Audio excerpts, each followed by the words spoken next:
Welcome, fans, to Monster Truck Classics unboxing of the TORO LOCO Spin Master Monster Jam from Series 40. He is in Crazy Creatures, and let's go ahead and unbox it.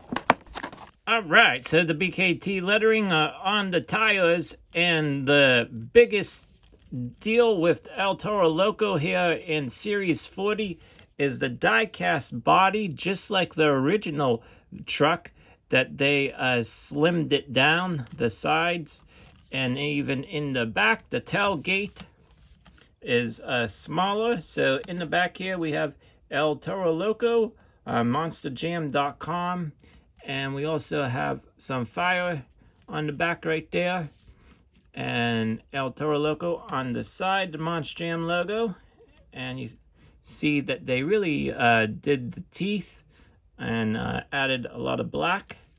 Actually, I don't have another TORO LOCO that I can bring out. I have mine put away, but here in the front you can see too, it looks very different. And his snout, the ring in his nose, his mouth right there, and some chin here. And then that's the other side. And there is some flames real lightly coming out of the snout still. So thank you for tuning in, and hopefully you enjoyed this unboxing.